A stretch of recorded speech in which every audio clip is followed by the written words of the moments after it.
Coincidental. Chapter 9: The Legacy of Christianity, Its Self-Invalidation. In pervading popular Christianity, radical immanentism has resulted in a cultural and religious incapacity for God.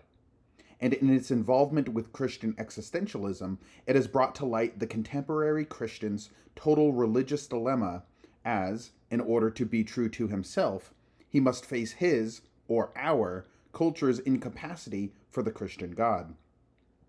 In both cases, popular or existentialist, the radical monotheism of the ages of faith is giving way, shamelessly in the former, reluctantly in the latter, to the radical immanentism of our present culture. The radical immanentism of religiosity. The ideals impregnating the contemporary climate of opinion are deceptively simple. Though people wear them differently, today as always, they embody the time-worn quest for peace and security, tranquility and prosperity, both corporal and spiritual. Even the age-old dream has not varied. The lamb lying next to the lion is a favorite of the popular imagination. Because these ideals are so deceptively simple, Christianity today more than ever stumbles over them. For Christianity, as the popular mind conceives it, promises the realization of these ideals in the future beyond this life. The present climate gravitates round their realization here and now. Though the concern has not changed, the means and the goal have. This makes these traditional ideals even more simple and deceptive. For example, the Declaration of Independence enumerates the inalienable rights of man as life, liberty, and the pursuit of happiness. Happiness it did not regard as a legitimate inalienable right. For the modern temper, however, happiness, whether inalienable or not, is a good by far superior to its pursuit. In theological terms, the contrast is even more striking. To recall St. Augustine's famous declaration, "My heart is restless until it rests in thee," the modern version abbreviates this declaration by the last two words, and proposes happiness no matter where it comes from, peace regardless of the means, life irrespective of the end. As Baudelaire said of beauty, "Whether you come from heaven or hell, what does it matter to me?" And Henry C. Link lined this feeling with religious self-assurance when he declared that faith in fallacies is better than no faith at all. Link wrote this in his book The Return to Religion, published in 1936. History is filled with irony. The 50s witnessed a return to religion, which was called revival. It was neither a return nor a revival, but an illustration on a mass scale of Link's fallacious exhortation to take up religion. This illustration, or rather, this phenomenon, was based on more refined and sophisticated appeals than Link's crude statement implied.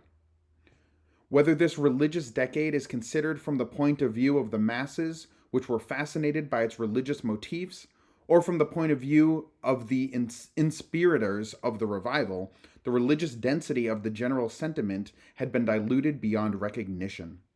The religion of the 50s, at best, was a more and more of less and less religion.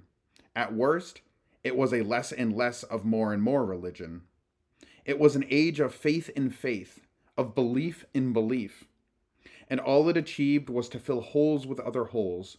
Religion is a self-devouring monster. It was therefore not surprising that people were prone to make hyperbolic professions of faith, or to be swayed by the succinctness of declarations that promised faith in capsule forms. "I believe," these two words with nothing added, Daniel Poling exclaimed, as though he were wondering, why bother with instant coffee? Just swallow the coffee bean. President Eisenhower once declared, no doubt meaning to impart wisdom, though probably beguiled by the sound of enticing but unfortunate words, "Our government makes no sense unless it is founded in a deeply felt religious faith, and I don't care what it is." Both by tradition and by choice, the Puritan legacy and the Judeo-Christian tradition from which this nation's character stems certainly would care what kind of faith it is, and in what. So also would a humanist, a man of culture. In the previous chapter, two symptomatic attitudes were analyzed, expressive of the transition from the Christian to a post-Christian era. The first was the technological or scientific mentality, which so apprehends and construes this world that it is not innately endowed with a religious or divine dimension. Whatever the meaning-giving center of this universe is, it cannot be called God. The second attitude largely depends on and sustains the first. It evolves from a plea of innocence with respect to evil and injustice, and proceeds towards an atheistic ethic of responsibility and decision designed to establish the initial perception of innocence. Thoroughly autonomous, neither legalistic nor antinomian, it is at the same time a rigorously anthropocentric ethic. The revival of the 50s accords with both of these attitudes. Being a religious phenomenon of sorts, it did present a certain view of salvation. So far as its fundamentalist side was concerned, this view was patterned after the old-fashioned hellfire and brimstone objurgatory style. But for the most part, peace of mind, of soul, or just plain material success constituted adequate substitutes for the classical benefits of salvation. The literature of the revival flourished with admonition, exhortation, advice, or simply information destined to secure the realization of either view of salvation. What strikes most in that literature is its dependence on self-acquired know-how, its technological orientation, how to achieve this or that, here and now. The transcendental dimension of classical Christianity also was concerned with the problems of here and now. But between it and the contemporary attitude, a reversal has taken place.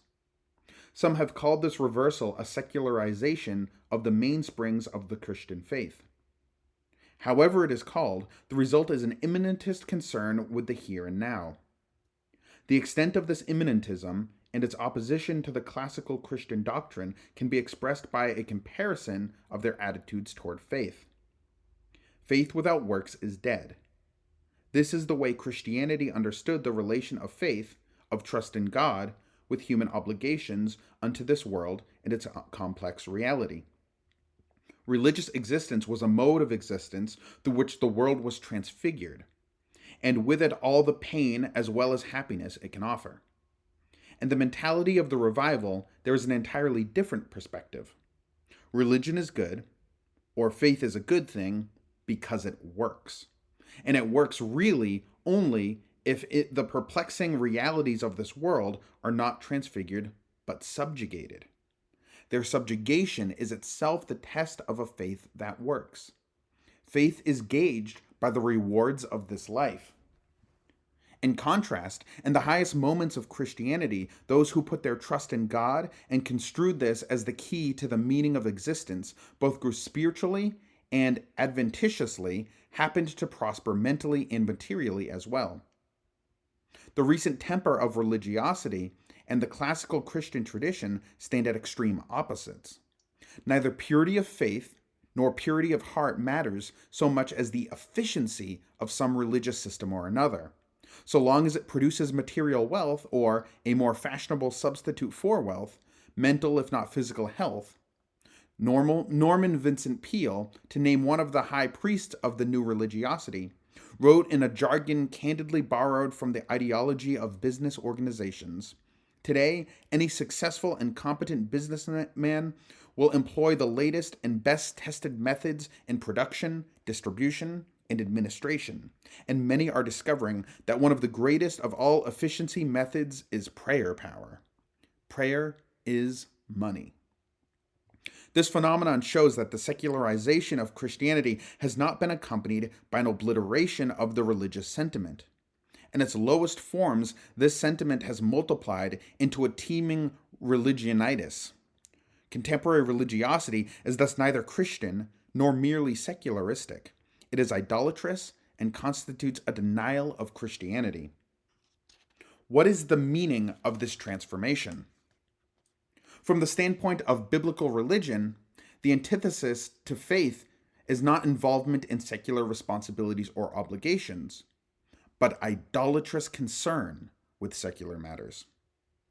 Though faith in God is all-encompassing and concerns itself with all aspects of human existence, it can nonetheless show lack of faith in the way it voices its concern.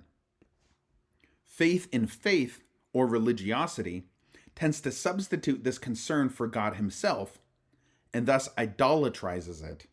The so-called revival of the 50s entailed and corroborated more than the mere secularization of Christianity. It betokened the idolization of religion. Two enlightened and compassionate authors, whose perspective was not primarily theological but sociological, write in a footnote to their sociological observations. It is an intriguing speculation that, when faith lapses, the thing it may ordinarily achieve for us without any particular thought or effort on our part becomes objects of technologically oriented behavior. The speculation is of interest both within and outside religion. It has been suggested that preoccupation with technology of sexual intercourse is likely to occur when love has become a problematic and dubious matter, as well as that technologies of childbearing appear when natural love for children is no longer an early and spontaneous thing. Similar considerations may apply in the field of religion. If this kind of speculation has any merit, then the very emergence of a technological orientation in certain fields of human concern may be interpreted as, in some sense, a sign of degeneration. The nascent religiosity of this post-Christian era provides evidences of a technological orientation which are beyond dispute. From the inspirational book to Peele's elucubrations in Look magazine, the literature of this technological religiosity contains a number of suggestions for all kinds of do-it-yourself divine providence and predestination and salvation. By these means, lip service was still paid to the God of Christianity. Of equal merit, or demerit, are the similar suggestions which clutter the mental science strain characteristic of one side of the recent religiosity. But whether peace of mind and health are loftier goals of the religious life than wealth or success is of minor significance. Of greater importance is the technological apparatus which, with its precision for minutiae, equips both strains of religiosity. The subconscious stresses of popular religiosity underscore a certain consanguinity between religion and reason. Technological religiosity represents, if not a clear victory of reason over faith, an unmistakable abdication of faith to reason or unreason. It accommodates the fear and trembling, as well as the unconditional trust normative of Christian existence, to an inflationary mode of religious existence, boasting a consistency which is only pseudological. This accommodation was so awkwardly carried out that the religion of the revival seemed to have run out of reasons for believing in God. Small wonder, then, that it should idolatrize peace of mind and similar substitutes. The fact that it did this by appealing to psychology or psychotherapy or technology or science by no means minimizes the adulteration of traditional Christianity. Actually, this adulteration is a sign of the elimination of Christianity from the very domain of religious manifestation. The desperate appeal to, or reliance upon, corroboration from extraneous sources are newfangled crutches for a crippled religiosity claiming to stand for Christianity. Such an alliance can be looked upon as a sign of lapse of faith. In the words of Jeremiah, "In vain you have used many medicines, there is no healing for you." What did the revival accomplish? And of what, in the first place, was it a revival? There are two possible answers. First, popular religiosity is, as it always will be, a maze. This is true in any case which involves the rather loose reality referred to as the masses. Whether the religiosity under consideration is Christian or non-Christian, pre-Christian or post-Christian, it is always just amorphous enough to prevent any self-righteous judgment upon it. As Schneider and Dornbusch suggest in their study of inspirational books in America, perhaps above all else, the literature gives a powerful impression that the search for the philosopher's stone has not ended. It has only taken on new form and is carried on under new circumstances. The market for magic still appears to be very much alive, as it presumably was in far antiquity. Difficult as it may be to imagine, from this angle, Christianity was not the prime beneficiary of the revival. On the other hand, one is justified in raising the question whether the traditional pragmatism of American religion was not the logical generator of the technological orientation shown by the revival. If so, it is Christianity which engendered the monster that is now devouring it. By nature, pragmatism can easily evolve into immanentism. When this happens, it paralyzes either faith in God or theism, i.e., Christianity, and levels everything down. In this case, everything was leveled down to the common denominators of the civic religion, the threefold religion of democracy, which retained externally something of Judaism, of Catholicism, and of Protestantism. Second, the idea of faith, to borrow Troelsch's expression, has triumphed over the content of faith. Religiosity has triumphed over Christianity because Christianity has lost its original value. This religiosity has neutralized all the symbolic and sacramental worth of the original Christian understanding of creation. It is peculiar to the self-reliant universe, although it contradicts this universe from the point of view of science itself.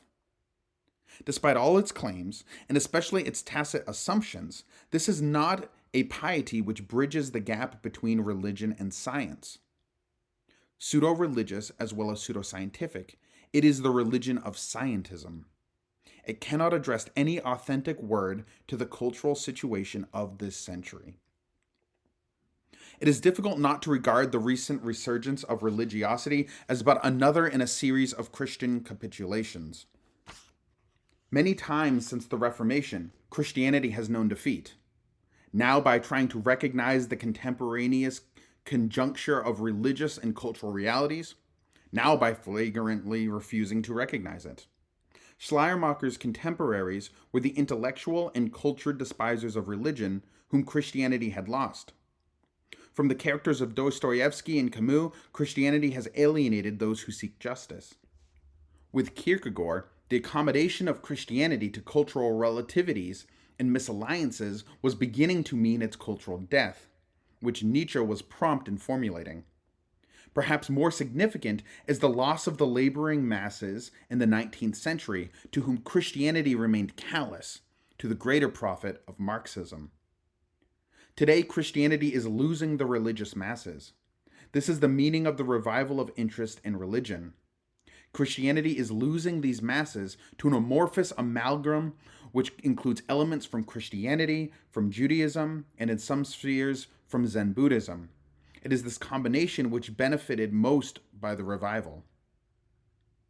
Following Martin E. Marty's lead, it is interesting to compare this revival with the Great Awakening of the mid-18th century, even though the former is not purely a Protestant phenomenon.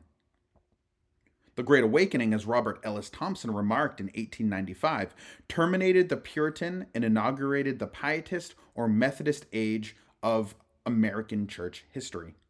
It marked the transition from an emphasis on the sovereignty of God to one of the perfectibility of man, self-salvation, and progress. Some of the observations made in the preceding chapter show the parallelism between the transformation of American Protestantism and what affected Christianity in general elsewhere. The revival of the 1950s, Martin E. Marty adds, in his book on the new shape of American religion, is terminating the Pietist age and inaugurating a post-Protestant age. Both times, argues the author, who is concerned chiefly with Protestantism, classical Protestantism was seriously defaced and lost some of its nerve.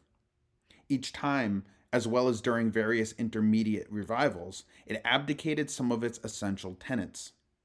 And this time, it has capitulated to the Baals of religiosity, the principal characteristic of which are a packaged God, interchangeable and mass-tailored man, and togetherness instead of true community.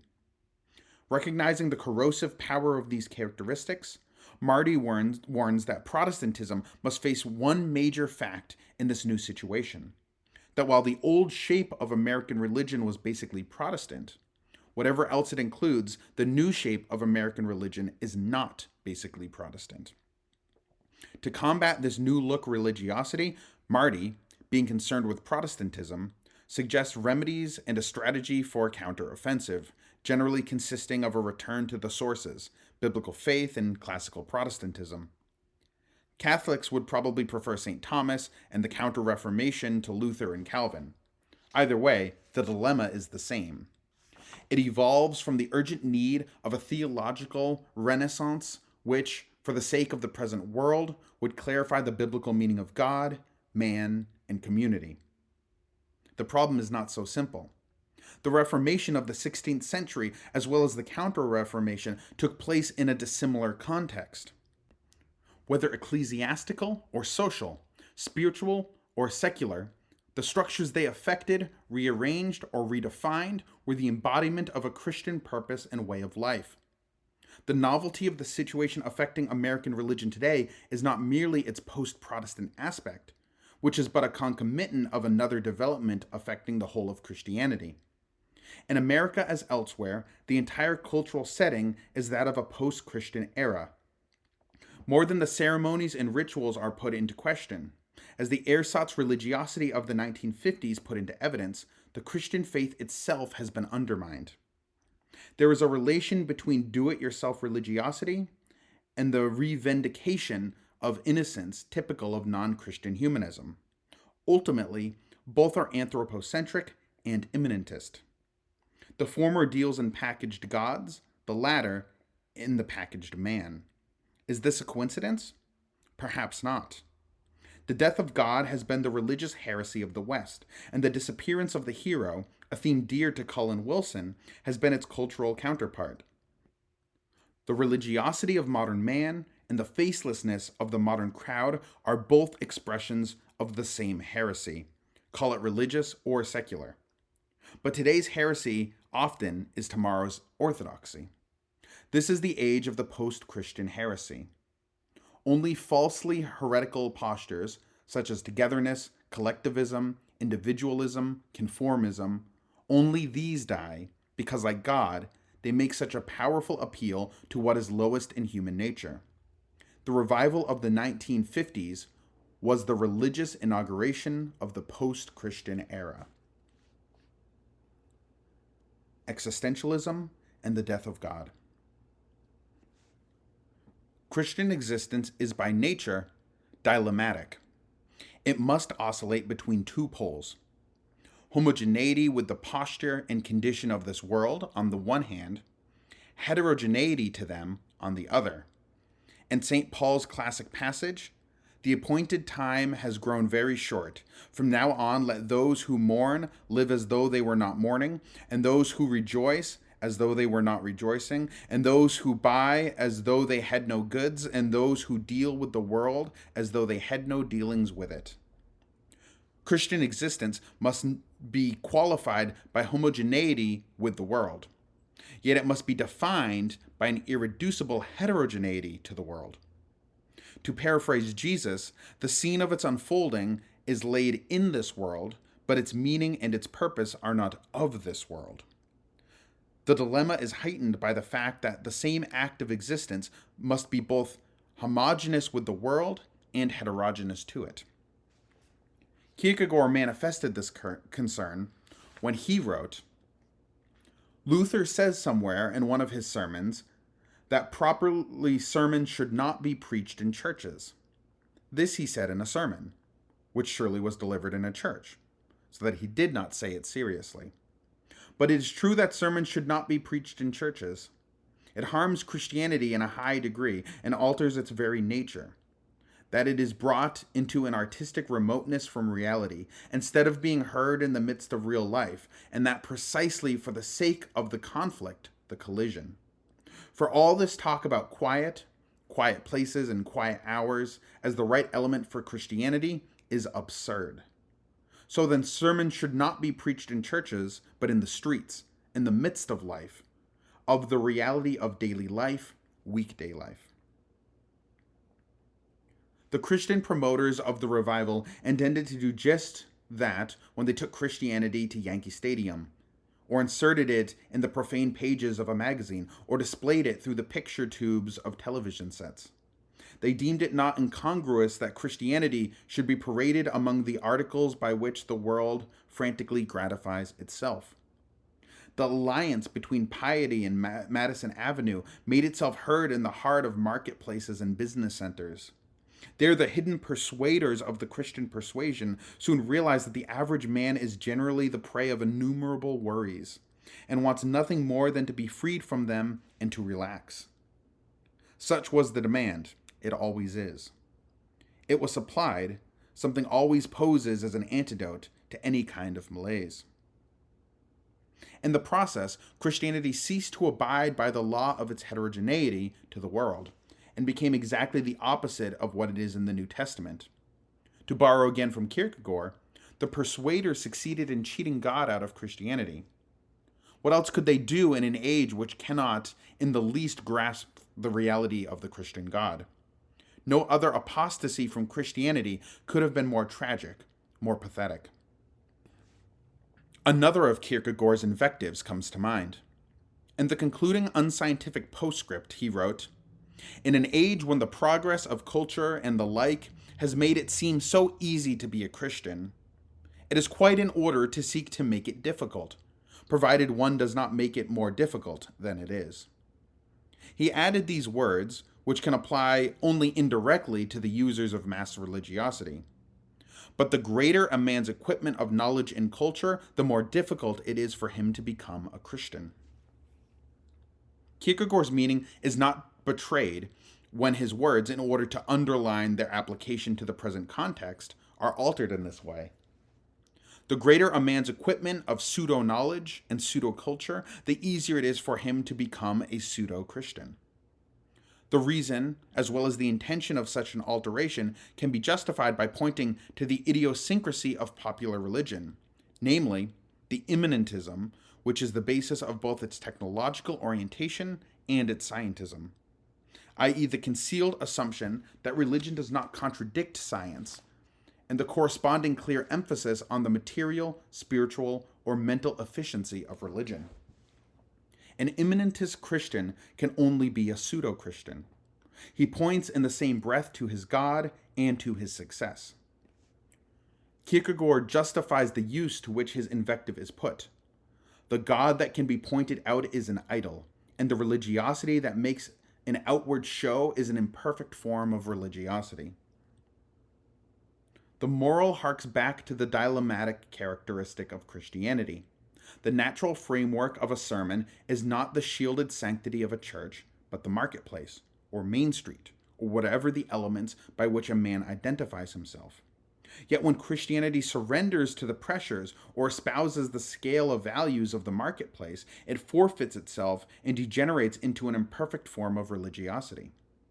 If the preacher concerns himself only with proclaiming the gospel to his congregation, and does this within the protective walls of the church and its dogmas and rituals, soon there may not be much connection between what goes on in the remoteness of the sanctuary and the spiritual as well as material actualities of life. Both culturally and theologically, Christianity has always been faced with these two dangers. Most of the argument of these pages has dealt with the cultural aspect of this danger. It is time to deal now with its theological aspect. Theology is the critical as well as self-critical function of the church. The church can perform this function in two ways, which are fundamental to all others. These ways refer to different methods by which the church defines its mind. They also determine the nature of its critical and self-probing function. This function is conceived principally either as kerygmatic or as apologetic. Kerygmatic is derived from the Greek word which means proclamation, like that of a herald. Apologetic comes from another Greek word which means defense or vindication of a position, a situation, a fact, or a truth. In either theological method, the strategy and the purpose are the same, to assess and impart the truth of Christianity. But the tactics are different. Kerygmatic theology satisfies itself with the proclamation of its truth and hopes that those who have ears will hear. Apologetic theology seems rather willing to come down into the arena and there to engage in a dispute, hoping that any rational man will soon be convinced of its truth. Each theological method relies a little on the other's position. The charismatic theologian assumes that his words and concepts will be understood, while the apologist is in effect arguing for the intellectual or rational cogency of the truth he, too, is proclaiming. Paul Tillich, who is an apologist concerned with the proclamation of the Christian faith, would probably agree that every charismatic theologian, tacitly, is an apologist. Likewise, every apologist is a charismatic theologian, sophisticatedly. The danger confronting this twofold function of the church is always there. The danger of apologetic theology is that it identifies the specific truth of the Christian faith with whatever seems to attract the imagination at any given time. By deliberately making it attractive, the apologist often evacuates this truth of its offensive, yet not less essential elements. Christianity thus becomes a glorified version of every cultural and intellectual whim and fancy. The danger of charismatic theology is that it may cease to address itself to man's real condition. It may neglect to be contemporaneous with man's situation, except insofar as this situation is that of a man who is a member of the church. Karl Barth's teaching offers an excellent example of charismatic theology, published under the suggestive title of Church Dogmatics. The foregoing comments on these two theological methods are not a digression. They are necessary to a discussion of existentialism, particularly of theological existentialism, some trends of which have adopted the apologetic method. Quite a few thinkers see in the alliance between existentialism and theology a signal opportunity to address the message of Christianity to the actual situation of modern man. The juxtaposition of popular religiosity and existentialism is not meant to downgrade existentialism. There is a kinship between them. Existentialism is to Christian thought as popular religiosity is to the idea of Christian culture. It was an existentialist theologian, Paul Tillich, who ventured the careful opinion that not everything is bad in the attitudes of religiosity. At least they express a latent, if not articulate, concern.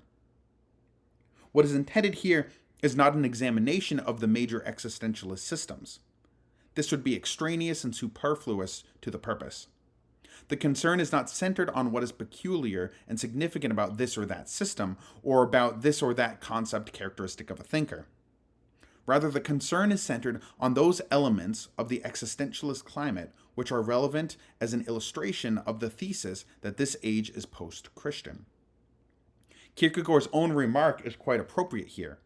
He said concerning existential concepts that the desire to avoid definitions is proof of tactfulness. Indeed, there are many existentialisms as there are existentialist philosophers. What is relevant here is the fact that existentialism owes a particular debt to Christianity. Its origins are Christian. They are found in the writings of the Dane Søren Kierkegaard, for whom the basic problem was how to become a Christian. This single theme, reinforced with the proposition that truth is subjective, or that subjectivity is the truth, unites all his works and unifies the multiple aspects of his thought. A number of other writers like Pascal and Augustine or Dostoevsky can be cited as parents of the existentialist movement. This list can be extended. Most significant is the opposition of Kierkegaard and Nietzsche, of the mood if not necessarily the content of their writings. In the firmament of existentialism, they have become almost inevitable luminaries. If Kierkegaard dealt with the problem of becoming a Christian, Nietzsche dealt with the problem of becoming a man. For both, this task was all the more urgent because it must be accomplished against a background of death. For Kierkegaard, Christianity is dead, so dead that Kierkegaard would not call himself a Christian. For Nietzsche, God is dead. It makes no sense to be a Christian if one is not prepared for the test of being a man, and the latter would exclude the former. An unexpected meaning of Nietzsche's cry is that the absence of God corresponds to Kierkegaard's view of the infinite qualitative difference between God and man. Both these views were expressed at a time when the drive toward immanentism was most irrepressible. over against the picture of Jesus as the ideal man, and over against the idea of God as the consciousness of one's absolute dependence, Kierkegaard and Nietzsche at least withstood the leveling forces of immanentism. At the same time, they had no alternative but to acknowledge the exclusion of God from the framework of a self-sufficient universe and a self-reliant humanism. To say that God is dead, or to assert an infinite qualitative difference between God and man, means not only that no ladder leads from man to God, it also means that there is no identity of substance between man and God, and accordingly, that the problem of human existence is independent of the problem of God.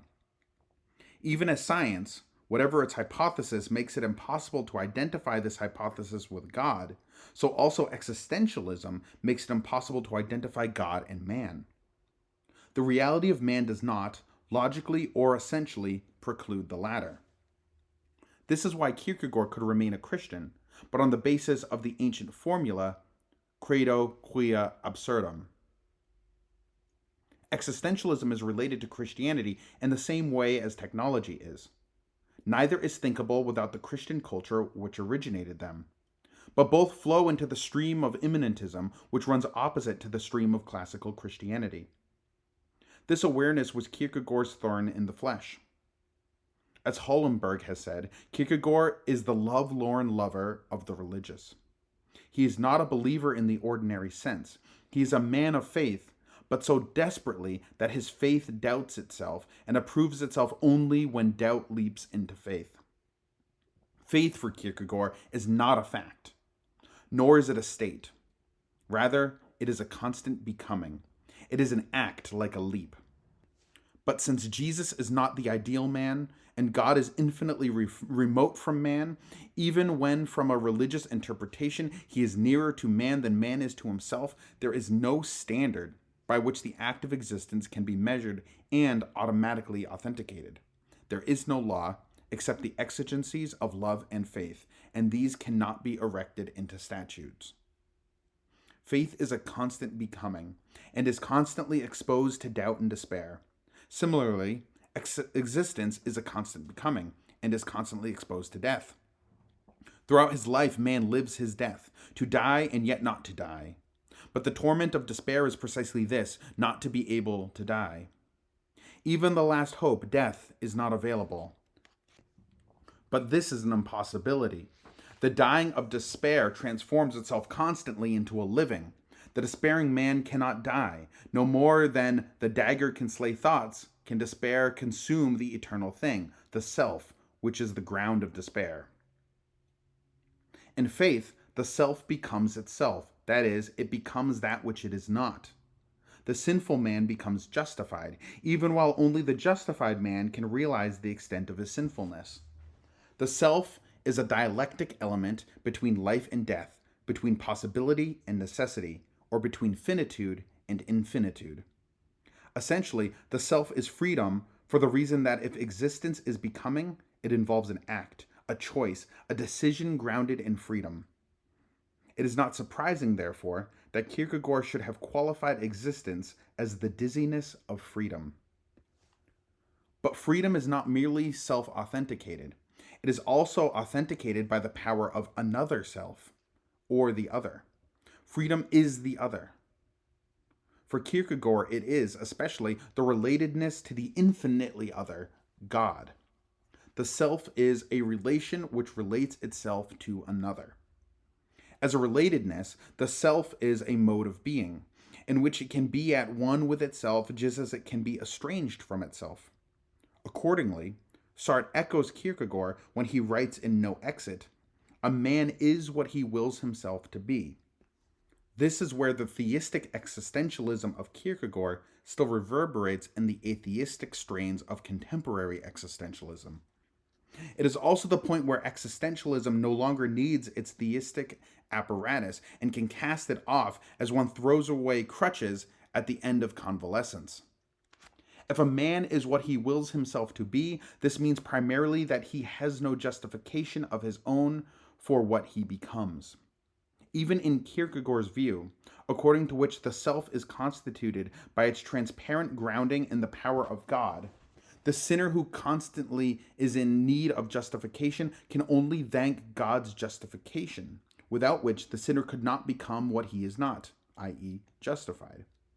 Thus, the Christian can appeal to God and rely on God's justification. For Sartre, no such privilege is available to man, since God is dead. And although man cannot justify himself, only heroes can do that, and life, as Olga says in No Exit, was not created to furnish man with occasions for heroism. Man must nonetheless assume the responsibility of his acts, of becoming what he wills himself to be. Thus he is sentenced to be free. Abraham felt he was sent by God. There is no one, Sartre contends, by whom one may claim to have been sent. This is the situation in which man exists and must exert his freedom. There is no other situation, even as there is no other freedom. Because of this, man is free and responsible. And he is guilty because of it, because any act of freedom involves not only the agent, but also all men. Concrete humanity is the totality of its contradictions. Through the contradiction, man becomes free. Freedom is also threatened by the contradiction within as well as without the self. Hell is other people. But I know at least that I am. I adapt for my own use and to your own disgust, your prophet's foolish words. I think, therefore I am, which used to trouble me sorely, for the more I thought, the less I seemed to be. And I say, I am seen, therefore I am. I need no longer bear the responsibility of my turbid and disintegrating self. He who sees me causes me to be. I am as he sees me. I turn my eternal shadowed face towards the night. I stand up like a challenge, and I say to God, here I am. Here I am as you see me, and I do not know myself. What can I do except support myself? And you whose look eternally creates me, do support me. Matthew, what joy, what torment. At last I am transmuted into myself, hated, despised, sustained. A presence supports me to continue thus forever. I am infinite and infinitely guilty, but I am. Matthew, I am. Before God and before men, I am. Ecce homo. Existence is, in Martin Heidegger's word, Dasein. It means being there. Irrespective of who, supreme power and being or not, put one there. Man is thrown into such a situation, and he must assume all its conditions, all its finitude, as well as its possibility. Man exists, that is to say, he is in a world which is already given with his existence. Yet he is not quite at home in this world. He is, to quote the biblical tradition, like a stranger and pilgrim on the earth. John McQuarrie writes, existentialism is nothing other than a partial rediscovery of some aspect, at least, of the biblical understanding of man. As this book plainly spells out, existentialism is related to Christianity in a special way, to which Rudolf Bultmann and Paul Tillich have been particularly sensitive. There are advantages as well as disadvantages in the existential approach to the meaning of the Christian faith. The affinities between Christianity and existentialism make it worth the venture.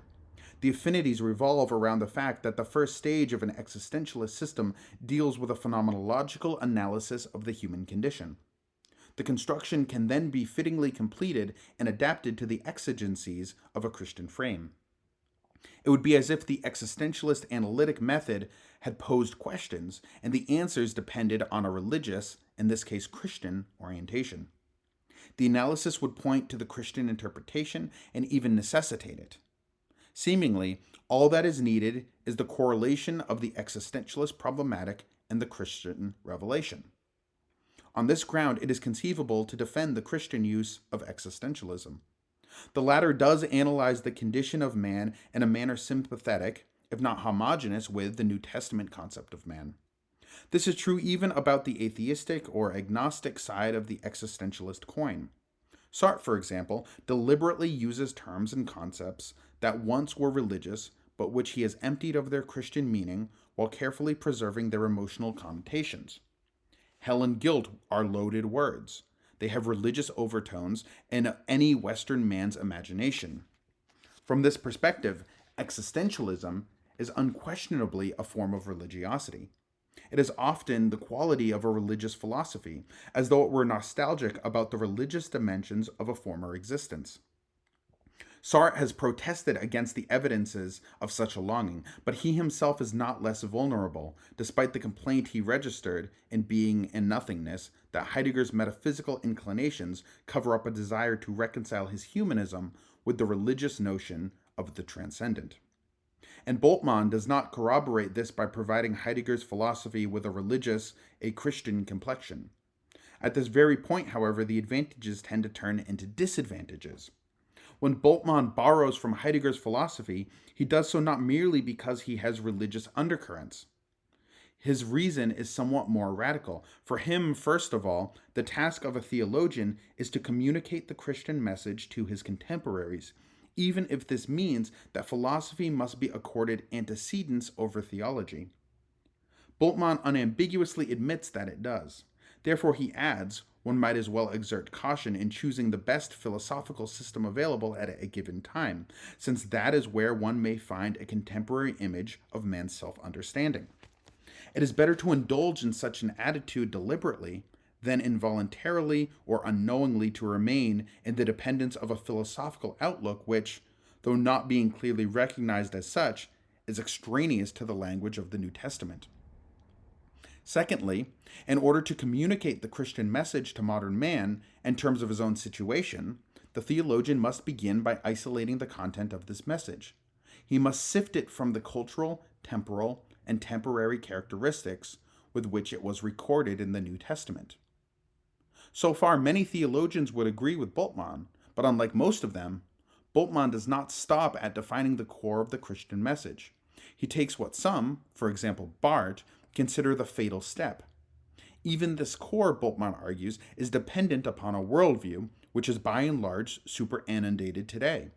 This core must be rethought and reformulated for the sake of modern man. Thirdly, the worldview of the New Testament is thoroughly mythological. In 1941, Boltzmann startled the theological world by publishing the text of a conference now known under its second title, The New Testament and Mythology. In it, he set the problem in the following terms. Not only is the New Testament worldview mythological, but the core of its message also is mythological.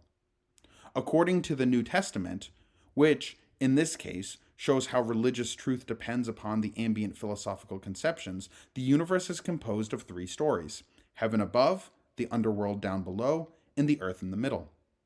The gospel is full of references to angels and demons, Satan and supernatural powers. On the other hand, the representation of God's redemptive activity corresponds to these mythological views rather closely. God sends his Son. This Son was pre-existent and, though divine, he appears as a man. He is crucified, he dies and descends into hell. He rises again from the dead and ascends into heaven. Boltzmann's conclusion is simple and unambiguous. It is impossible to adopt such a mythological conception of the world for contemporary usage.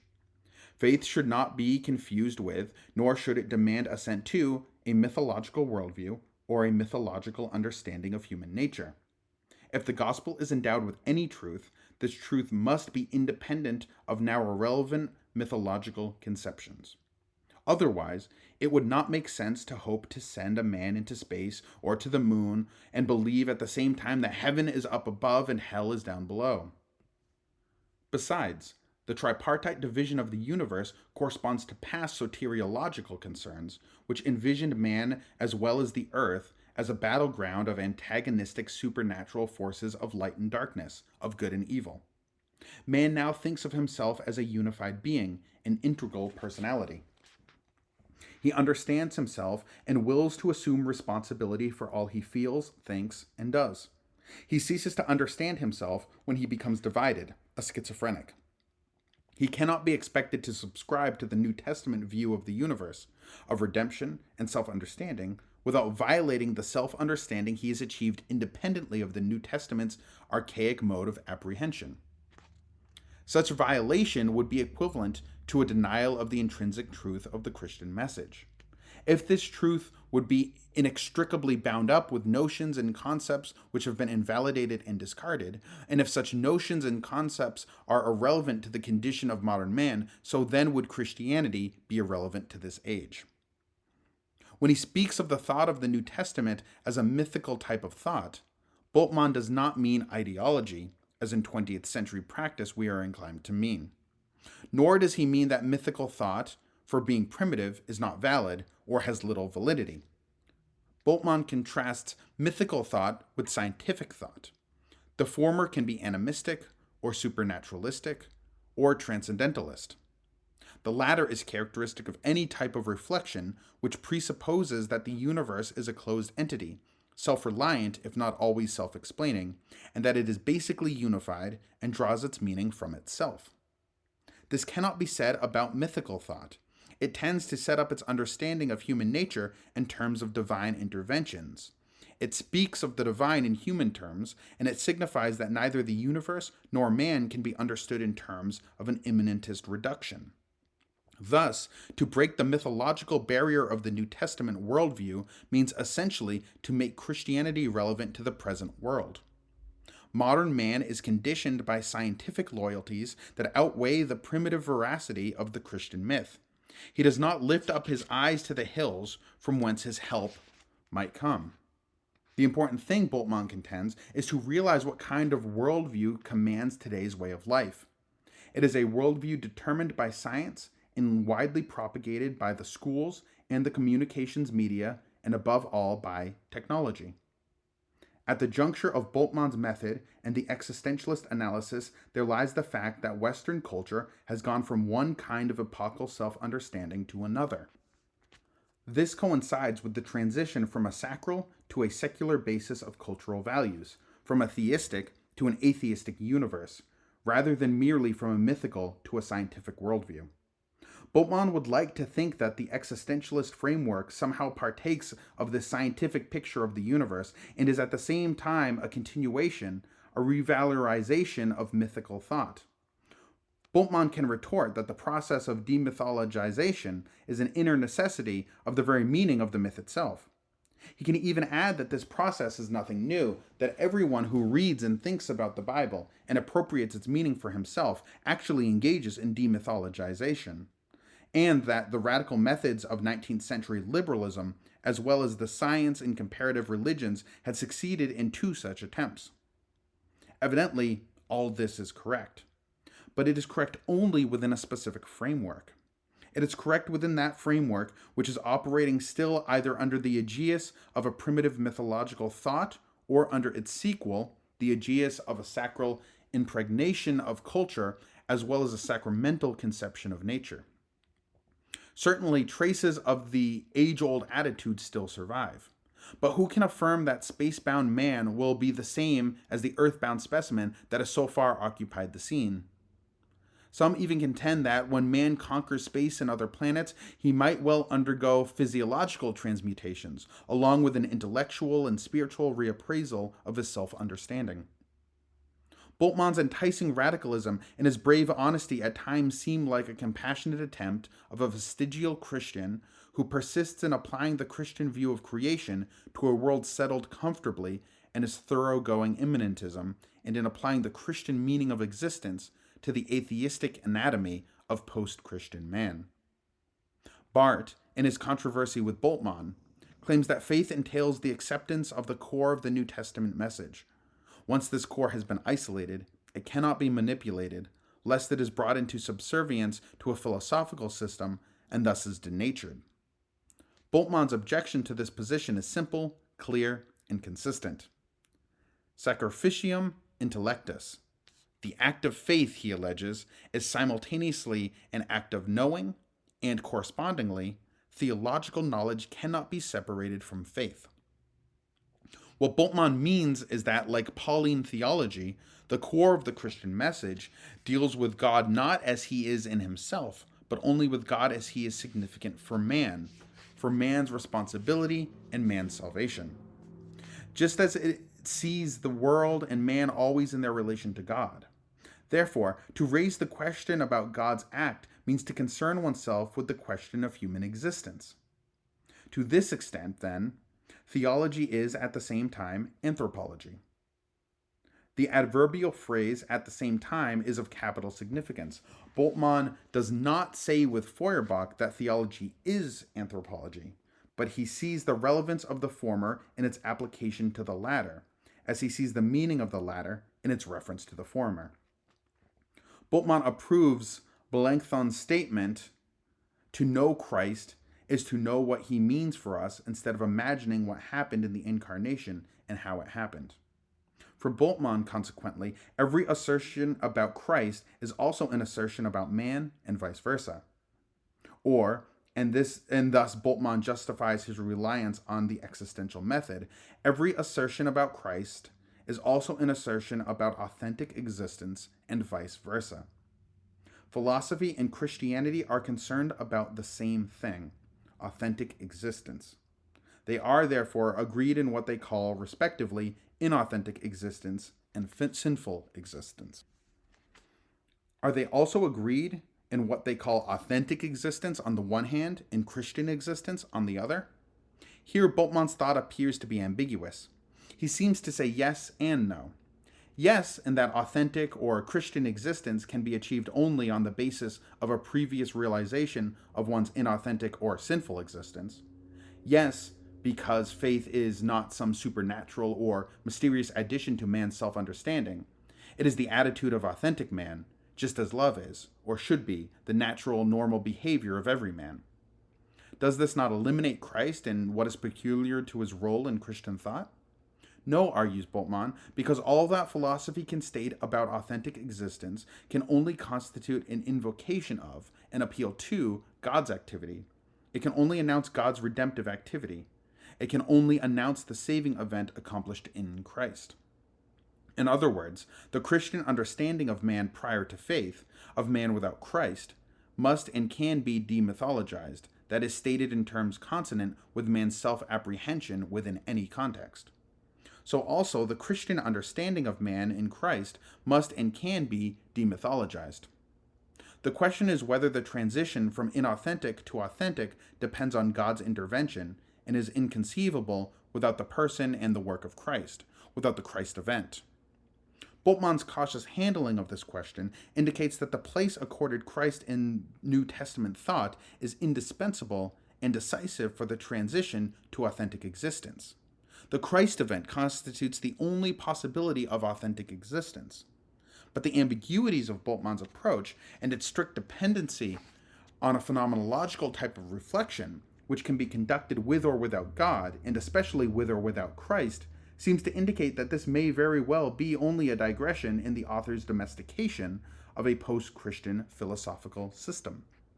It seems a fair criticism of Bultmann that he has concentrated on a fairly narrow intellectual front, and like the liberal modernist of 50 years ago, attempted to present the Christian faith in a form not likely to give offense to the modern outlook.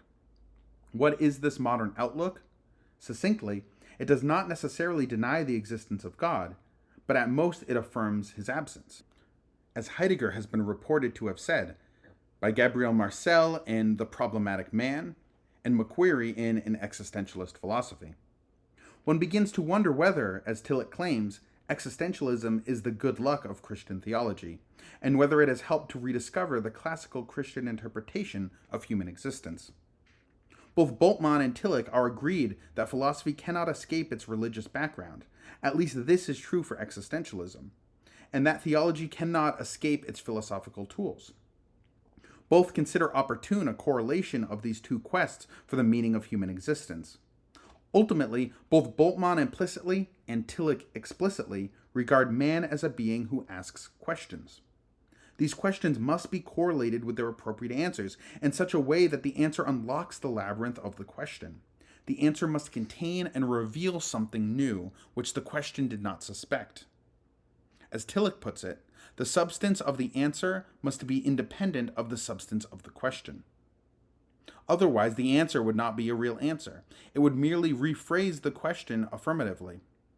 Simultaneously, however, the form of the answer cannot be independent of the form of the question.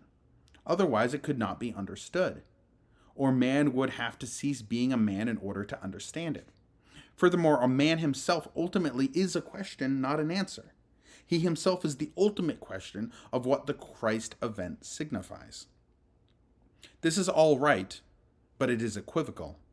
On the one hand, before the act of faith and after it, man is both the same and no longer the same man. On the other hand, it slightly glosses over the fact that even if the substance of the answer must be different from that of the question, the substance must be grounded in man's self-understanding prior to the act of faith. The scholastics of the Middle Ages took for granted that reason would normally lead to faith, unless it turned into unreason. The post-scholastics knew better when they realized that reason was indifferent. It could lead to God, and it could lead to the devil. The reformers, because they recognized this autonomy of the reason, put all the emphasis on faith. Now the exponents of Christian existentialism assume that the question of existence implies or leads to the question of God. It is, however, more legitimate to wonder whether one may go from the first question to the second. Surely they can be correlated, but it does not follow that the principle of the correlation is included in the question of existence.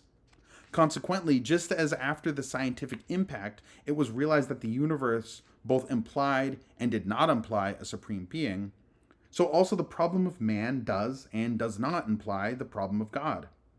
At best, Christian existentialism finds equivalences of a mythical and religious type of thought in a world which is basically hostile to that type, and has its foundation in a realm of thought governed by the immanentism of science and technology. Existentialist philosophy seeks the mythical possibilities of an unmythical, scientifically oriented self-consciousness. Existentialist theology, naturally enough, finds an ally in this philosophy. As McQuarrie has pointed out, it is difficult to see how Christian theology can avoid being swallowed up in existentialist philosophy altogether. The concepts of Christian existence could be taken over by existentialist philosophy without any reference to their origin in the cross and resurrection of Christ, and Christian theology would disappear as such. Somewhere, Tillich admits that it is conceivable that authentic existence in Christ may mean ceasing to be a Christian, which is what non-Christians have said in their argument in favor of authentic existence tout court. And Sartre has advocated that it entails forsaking Christ and God altogether, that it demands an atheistic humanism. Certainly, existentialism makes it impossible to identify God and man. No less certainly, this is so because God has already been eliminated. Thus, Sartre writes, every human reality is a passion, and that it projects losing itself so as to found being, and by the same stroke to constitute the in itself which escapes contingency by being its own foundation, the ens causa sui, which religions call God. Thus, the passion of man is the reverse of that of Christ, for man loses himself as man in order that God may be born. But the idea of God is contradictory, and we lose ourselves in vain. Man is a useless passion. In sum, existentialism is possible only in a world where God is dead or a luxury, and where Christianity is dead. It originates in the decay and death of Christianity. It presupposes the death of God, although in some of its aspects it may wish that God had not died. Or all of this can be seen differently. In existentialism, Christianity meets, in Carlyle's phrase, not a torture death, but a quiet euthanasia. Or again, existentialism transcribes in secular themes some aspects of man's sinful condition before God. It is, in a word, a transcription of the tragic condition of existence. But this tragedy is without heroes, as Sartre contends it should be, and without martyrs, as Kierkegaard complained it was. It is a tragedy without the tragic element.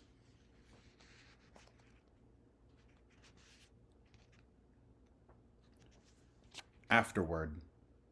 We are living in a post-Christian era. The answer is manifold. It concerns not only the theological confines of Christianity, but the entire cultural complex in which the Western tradition has developed. We live in a post-Christian era because Christianity has sunk into religiosity. No longer can this type of Christianity vitally define itself in terms of biblical faith. Instead, it acquires the attributes of moralism, or those of a psychological and emotional welfare state. We live in a post-Christian era because modern culture is gradually losing the marks of that Christianity which brought it into being and shaped it. Whether from a national or an international perspective, Christianity has long since ceased to be coextensive with our culture, which day by day comes under extraneous influences.